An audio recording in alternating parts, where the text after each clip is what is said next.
Assalamualaikum warahmatullahi wabarakatuh. Alhamdulillah hari ini kita mulai belajar ya di kelas 8. Selamat buat kalian yang sudah naik ke kelas 8.1. Kita di bab 1 ini akan belajar tentang pola bilangan. Di bab pola bilangan ini ada 3 subbab yang akan kita bahas ya, mengenai ini menggeneralisasi pola dan barisan bilangan, menyatakan barisan bilangan menjadi persamaan, dan menggeneralisasikan pola dari suatu konfigurasi objek. Nah, sebelum ke pokok bahasannya, coba kita perhatikan gambar berikut. Nah, ini ada sebuah gambar penomoran rumah. Jadi kalau misalkan kita masuk ke sebuah komplek perumahan, kan biasanya rumah itu ada nomor-nomornya nih. Biasanya nomornya itu masing-masing ada yang berurutan 1, 2, 3, 4, atau bahkan ada yang ada jedanya nomornya, misalkan dari 2 kok tidak berurutan gitu lah. Kita harus bisa baca pola penomoran rumah di komplek tersebut. Nah, seperti yang digambar ini, kalau yang penomoran yang di atas ini ada 1, 3, 5, coba perhatikan. Ini penomorannya itu 1 di atas, 2 di bawah, terus 3-nya di atas, 4-nya di bawah lagi, seperti itu. Ini polanya 1, 2, 3, 4, 5, 6, 7, 8, sampai 19, 20. Dari pola ini kita bisa perhatikan pola penomoran yang atas. Jadi kalau kita misalkan mau nyari nomor rumah nomor 9 di mana ya? Nah, kita bisa lihat karena pola penomoran lurusnya itu ganjil-ganjil. Ini kan ganjil ya, 1, 3, 5, ganjil-ganjil. Terus bawahnya juga genap-genap. Maka kita bisa langsung menebak, oh iya, berarti yang ganjil itu yang sebelah sini, yang atas, yaitu 1, 3, 5. Maka kita langsung bisa mencari nomor rumah yang nomor 9. Begitupun kalau cari nomor rumah yang nomor 14, kita bisa cari di penomoran rumah yang genap, 2, 4, 6, 8, 10. Nah, yang seperti ini dinamakan pola bilangan. 1, 3, 5, 7, 9, 11, 13, 15, 17, 19.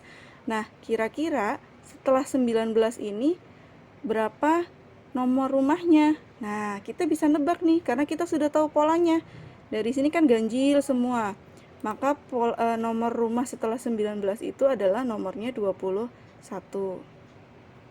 Contoh berikutnya. Ini ada contoh cabang pohon. Coba lihat lapis yang pertama. Ini ada 1 cabang ya. Ini 1 cabang. Terus lapis yang kedua ada 2 cabang. Lapis yang ketiga ada 4 cabang nih. 1, 2, 3, 4. Lapis yang keempat ada berapa? Ada 1, 2, 3, 4, 5, 6, 7, 8. Di sini ada 8 cabang. Nah, dari cabang yang 1, 2, 4, 8 ini merupakan pola bilangan. 1, 2, 4, 8. Ini pola bilangannya.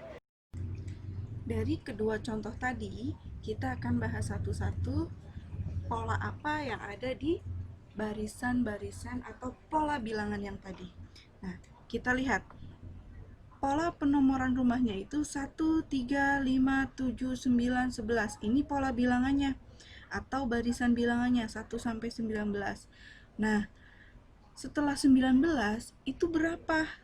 Kalau kita tidak hafal atau tidak mengerti polanya, maka kita akan bingung. Nah, dari sini kita bisa ambil 1 ke 3, dia bertambah 2. 3 ke 5 bertambah 2. 5 ke 7 juga bertambah 2, dan seterusnya. Nah, pola yang atas ini menghasilkan pola yang bawah. Jadi pola aslinya atau pola yang membentuk 1, 3, 5, 7, 9 ini adalah dia bertambah 2. Maka dengan tahu pola yang bertambah 2 ini, kita bisa tebak setelah nomor 19 itu nomor rumah yang keberapa ya? Nah, setelah 19 berarti nomor rumahnya adalah 21. Kenapa? Karena 19 tambah 2, dia 21. Kemudian 21 tambah 2, nomornya 23, dan seterusnya. Nah, lanjut. Yang lapisan bercabang atau cabang pohon. Lapis satunya 1, 2, 4, 8 sampai lapis 4-nya ya. Terus kita bahas polanya apa sih 1, 2, 4, 8 itu. Nah, kita lihat 1, 2, dari 1 ke 2, jika polanya bertambah, maka ini 1 ke 2 tambah 1. Terus lanjut 2 ke 4, dia tambah 2. 4 ke 8, dia bertambah 4. Kok berbeda semua? Maka kemungkinan ini bukan polanya karena tidak berurutan atau tidak sama. Kalau mau berurutan harusnya setelah 2 itu 3.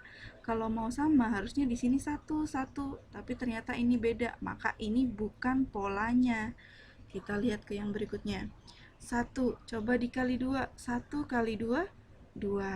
2 kali 2, 4. 4 kali 2, 8. Nah, ketemu. Ternyata pola dari 1, 2, 4, 8 itu adalah dikali 2. Jadi semuanya itu dikali 2. Maka kita bisa tebak, setelah angka 8, bilangan selanjutnya adalah 16. Karena 8 kali 2, 16. Setelah 16, 32. 16 kali 2, 32. Dan selanjutnya. Contoh berikutnya.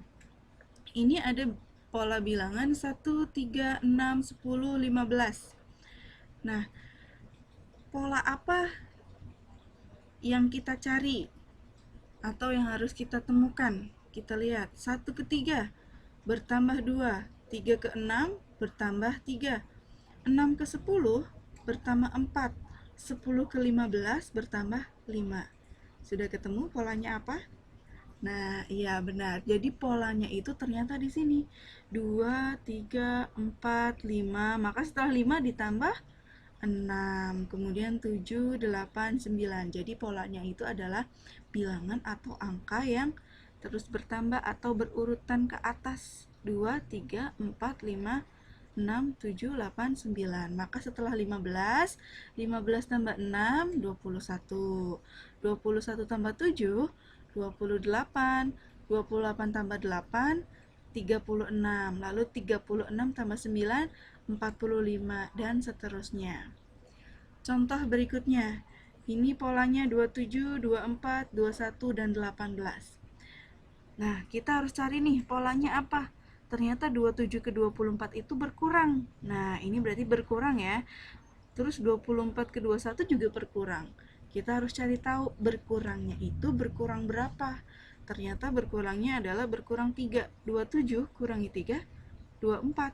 24 kurangi 3, 21. 21 kurangi 3, 18. Lihat, polanya itu selalu dikurang 3. Maka setelah 18, 18 kurangi 3, 15. 15 kurangi 3, 12. 12 kurangi 3, 9, dan seterusnya. Itulah polanya.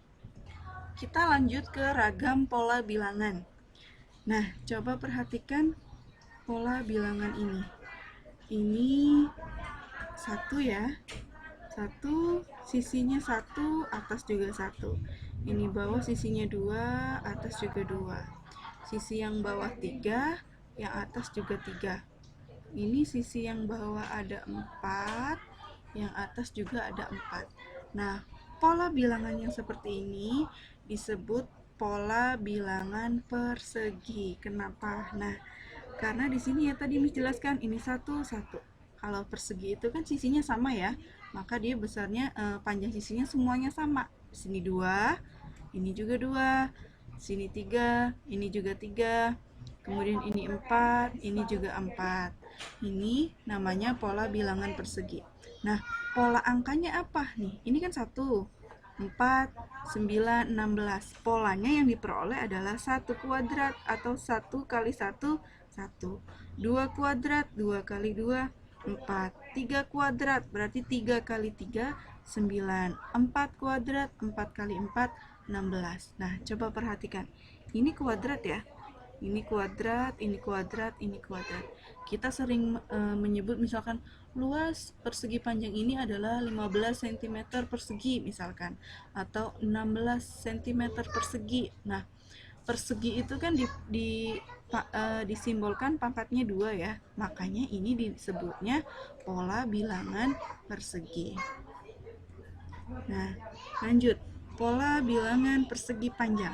Kita lihat ini bolanya ada berapa? Ada 2. Nah, ini ada 6. Ini ada 12, ini ada 20. Nah, ini membentuknya persegi panjang. Nah, ini membentuk persegi panjang. Lalu pola angkanya berapa? 2 ini diperoleh dari 1 kali 2. Nih, ini 1, di sininya 2. Terus 2 kali 3. 2 kali 3. 3 kali 4. 1, 2, 3. 3-nya ini. 4-nya yang bawah. 1, 2, 3, 4. Jadi 3 kali 4. 20. 4 kali 5. 1, 2, 3, 4. Dikali 5. 1, 2, 3, 4, 5. Maka bisa tertebak. Pola selanjutnya adalah 30, yaitu 5 dikali 6. Lanjut, ini pola bilangan segitiga. Dari gambarnya saja sudah terlihat ya, dia membentuk segitiga. Pola angkanya 1, 3, 6, 10, 15. Nah, pola yang terbentuk itu adalah dari 1 ke 3 bertambah 2, 3 ke 6 bertambah 3, 6 ke 10 bertambah 4, lalu bertambah 5. Maka pola selanjutnya adalah bertambah bertambah 6, bertambah 7, bertambah 8, 9, dan seterusnya. Nah, ini ada pola segitiga Pascal. Pola segitiga Pascal ini biasanya digunakan di materi nanti kalian akan temuinya di kelas 8. Kita bahas segitiga Pascal dulu ya. Awalnya nih angka 1. Lalu kita beri angka 1 di sini, diperoleh angka 2. Dari mana angka 2? Angka 2 itu dari sini. 1 tambah 1. Hasilnya 2. Terus kita kasih angka 1 lagi di samping-sampingnya. Kita peroleh 3. 3 dari mana? Dari sini. 1 tambah 2, 3. 2 tambah 1, 3. Nah, gitu. Lanjut lagi barisan selanjutnya. 1 dan 1. 1 tambah 3, 4. 3 tambah 3, 6. 3 tambah 1, 4. Begitu caranya. Lanjut yang ini. 1 tambah 4, 5. 4 tambah 6, 10. 6 tambah 4, 10. 4 tambah 1, 5. Dan seterusnya. Terakhir kita bahas tentang pola bilangan Fibonacci. Nah, ini sedikit berbeda ya dari pola sebelumnya. Kita lihat dua bilangan awalnya, 1 dan 1. 1 dan 1 ini kita jumlahkan. 1 tambah 1 hasilnya 2. Lalu 3 diperoleh dari mana? Dari sini. 1 tambah 2. Jadi 1 tambah 2, satunya dari sini, 2-nya dari sini. Jadi 1 tambah 2. 5. 2 tambah 3. Nih dari sini 2 tambah 3. 8. 3 tambah 5 dari sini. 3 tambah 5. 13. 5 tambah 8. 5 tambah 8. Maka pola selanjutnya adalah yang di sini 8 tambah 13 dan seterusnya. Nah, untuk pembelajarannya cukup sampai di sini dulu ya. Terima kasih, mudah-mudahan pembelajaran kali ini bermanfaat buat kita semua. Dan jangan lupa kerjakan soal latihannya. Wassalamualaikum warahmatullahi wabarakatuh.